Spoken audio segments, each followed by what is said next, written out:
Hi friends, ఈ వీడియోలో అయితే నేను కొన్ని హెల్దీ రెసిపీస్ని చూపిస్తూ ఒక మంచి టాపిక్ గురించి అయితే డిస్కస్ చేయాలనుకుంటున్నాను. కొంతమంది టాక్సిక్ ఇన్లాస్ ఏం చేస్తారంటే కోడల పైన డొమెస్టిక్ వైలెన్సెస్ చేస్తూ ఇంకొక వైపు చుట్టుపక్కల రిలేటివ్స్కి చుట్టుపక్కల వాళ్ళకి అందరికీ ఆ కోడల్ని చెడ్డగా పోర్ట్రేస్ చేస్తారనమాట. ఎలా చెప్తారంటే మా కోడలు ఇంట్లో అసలు వంటే చేయదు, పిల్లల్ని అస్సలు చూసుకోదు, ఇలా పోర్ట్రేట్ చేస్తారనమాట. ఇంట్లో వంట చేయకపోతే ఒక 15 సంవత్సరాలు ఆ ఇంట్లో వాళ్ళు ఏం తిని బతుకుతారు? అసలు పిల్లలు ఎలా పెరుగుతారు? 8th క్లాస్ పిల్లోడు ఆ అమ్మ కంటే వాళ్ళ అమ్మ నాన్నల కంటే హైట్ పెరిగాడంటే ఏమీ వండకుండా పెట్టకుండా ఈవెన్ ఇంట్లో పని మనిషిని కూడా పెట్టరనమాట. కోడలు జాబ్ చేసిన అన్ని రోజులు కోడలు జీతాలు మొత్తం కూడా తీసేసుకొని వీళ్ళకి జీతాలు ఇస్తే 8వ నెలలో కూడా జాబ్‌కు పంపిస్తారనమాట. అప్పుడు కూడా ఇంట్లో పని మనిషిని పెట్టరు. అప్పుడు కూడా ఆ పిల్లే చేసుకోవాలి ఇంట్లో అన్నిటిని.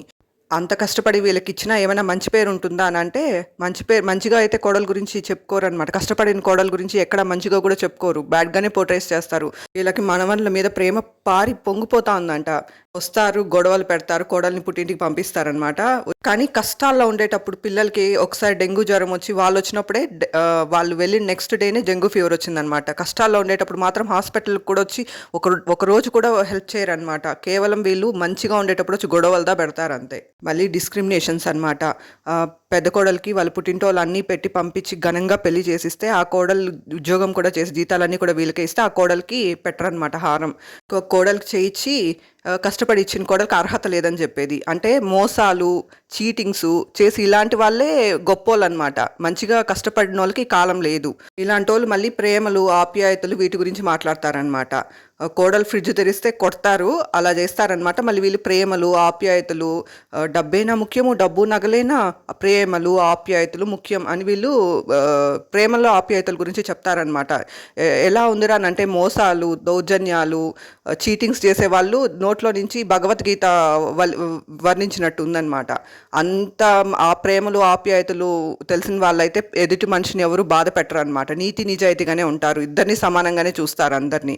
ఒకరి దగ్గర ఒకరు వియ్యంకులు అమాయకులుగా ఉన్నారని ఖర్చు పెట్టించేసి వాళ్ళ కూతుర్ని హింస పెట్టరు అనమాట. నీతి నిజాయితీగా వాళ్ళు అంత ఖర్చు పెట్టించేసి ఇచ్చినారు, మనం అలా చేయకూడదు అని అన్నా కనీసం న్యాయ ధర్మం అనేది వాళ్ళకి ఉంటుందన్నమాట. వీళ్ళు మళ్ళీ ప్రేమలు ఆప్యాయతల గురించి చుట్టుపక్కల బంధువులతో అందరితో ప్రేమలు ఆప్యాయతల గురించి మాట్లాడతారనమాట. దెయ్యాలు వేదాలు వలిస్తే ఎలా ఉంటాయో అలా ఉంటుందన్నమాట ఇలాంటి వాళ్ళ నోట్లో నుంచి ప్రేమలు ఆప్యాయతల గురించి వినడం. ఎక్కడైతే మితి మీరి ప్రవర్తిస్తారో, లిమిట్స్ దాటి కోడలు జీతాలన్నీ పీకేసుకొని ఆ పిల్లని చూడకూడదు, ఆ పిల్లకి ఏది తీసేయకూడదు అని ఇంకొకరిని మాత్రం బాగా చూస్తాయి. ఇట్లాంటి విచ్చలవిడిగా ఎక్కడ చేస్తారో అక్కడే ప్రాబ్లమ్స్ వస్తాయన్నమాట.